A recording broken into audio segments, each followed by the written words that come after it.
क्या आपने कभी महसूस किया है कि आपके अंदर कोई ऐसी शक्ति छिपी है जो अभी तक जागी नहीं है?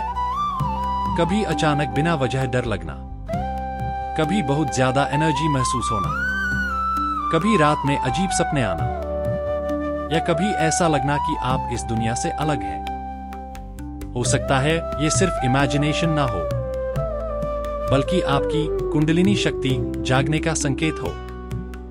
पुराने योगियों के अनुसार हर इंसान की रीढ़ की हड्डी के नीचे एक डिवाइन एनर्जी सोई हुई होती है, जिसे कुंडलिनी कहा जाता है। कहा जाता है कि जब ये शक्ति जागती है तो इंसान सिर्फ शरीर नहीं रहता, वो चेतना बन जाता है। लेकिन सवाल है, आखिर कुंडलिनी को जगाया कैसे जाए, और क्यों ज्यादातर लोग पूरी जिंदगी इसे महसूस ही नहीं कर पाते? आज मैं आपको बताऊंगा वो कंप्लीट प्रोसेस, जिसे अगर आपने सही तरीके से किया तो आपकी सोच, आपकी एनर्जी और आपकी पूरी रियलिटी बदल सकती है। लेकिन ध्यान रखिए, ये कोई गेम नहीं है। कुंडलिनी अवेकनिंग मजाक नहीं, बल्कि इंसान के अंदर होने वाला सबसे पावरफुल ट्रांसफॉर्मेशन माना जाता है। स्टेप 1, शरीर की शुद्धि। कुंडलिनी जागरण की शुरुआत शरीर से होती है। अगर आपका शरीर टॉक्सिन्स, आलस और गलत आदतों से भरा है तो एनर्जी सही फ्लो नहीं कर पाएगी। इसलिए सबसे पहले सुबह जल्दी उठना शुरू करिए। सात्विक भोजन खाइए, ज्यादा गुस्सा, नेगेटिविटी और लस्ट से दूरी बनाइए, और अपने शरीर को डिसिप्लिन्ड बनाइए, क्योंकि बिना डिसिप्लिन के एनर्जी डेंजरस भी बन सकती है। पुराने ऋषि कहते थे, जिसने शरीर को नहीं जीता वो ऊर्जा को संभाल नहीं सकता। स्टेप 2, ब्रह्मा मुहूर्त में उठना। कुंडलिनी अवेकनिंग के लिए सबसे पावरफुल समय माना जाता है ब्रह्मा मुहूर्त, यानी सुबह लगभग 3:30 से 5 बजे के बीच। इस समय वातावरण सबसे शांत होता है और आपका सबकॉन्शियस माइंड सबसे ज्यादा एक्टिव होता है। यही वजह है कि बड़े योगी इसी समय ध्यान करते थे, जब पूरी दुनिया सो रही होती है। तब ब्रह्मांड की एनर्जी सबसे ज्यादा क्लियर होती है।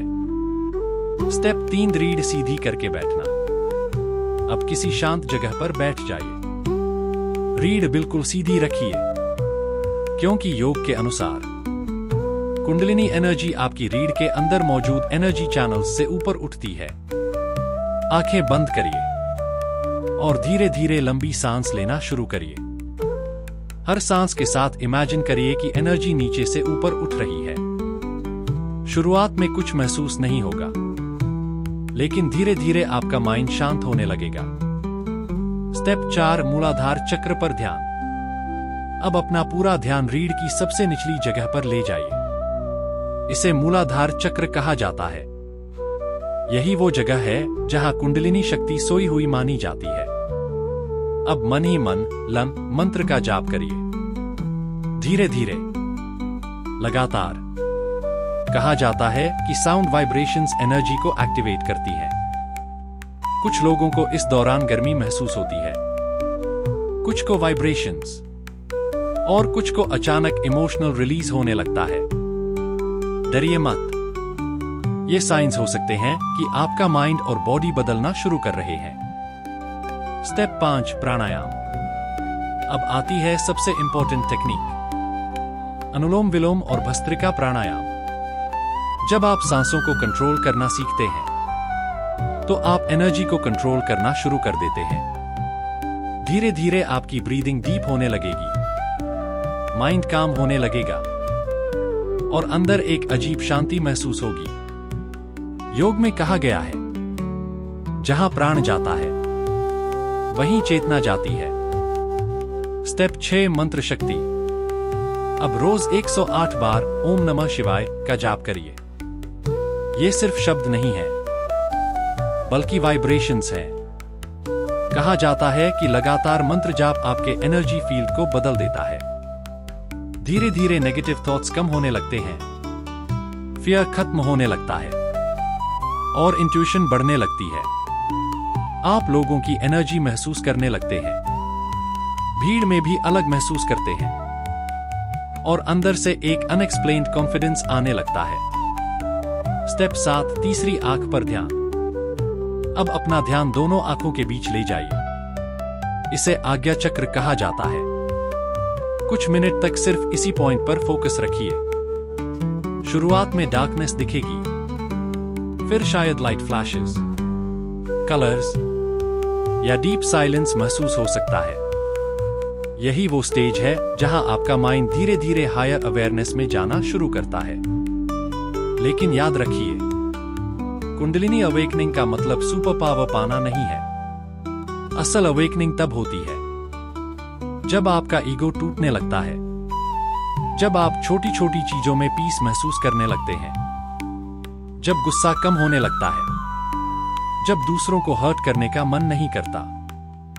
यही असली स्पिरिचुअल पावर है। लेकिन यहां एक खतरा भी है। आजकल सोशल मीडिया पर लोग कुंडलिनी अवेकनिंग को सिर्फ थ्रिल्स और पावर्स की तरह दिखाते हैं। लेकिन गलत तरीके से की गई साधना मेंटल इंबैलेंस भी पैदा कर सकती है। इसलिए हमेशा धीरे धीरे प्रैक्टिस करिए। अपने शरीर और माइंड को फोर्स मत करिए, क्योंकि असली अवेकनिंग अचानक नहीं, धीरे धीरे होती है। जैसे सूरज धीरे धीरे उगता है, वैसे ही चेतना भी धीरे धीरे जागती है। और शायद सबसे बड़ा सीक्रेट यही है, कुंडलिनी कोई बाहर की चीज नहीं, बल्कि आपकी असली शक्ति है, जो हमेशा से आपके अंदर थी। बस वो सोई हुई है। जिस दिन वो सच में जाग गई, उस दिन आप दुनिया को नहीं, खुद को देखना शुरू कर देंगे। तो आज खुद से एक सवाल पूछिए, क्या आप सिर्फ जी रहे हैं या सच में जागना चाहते हैं?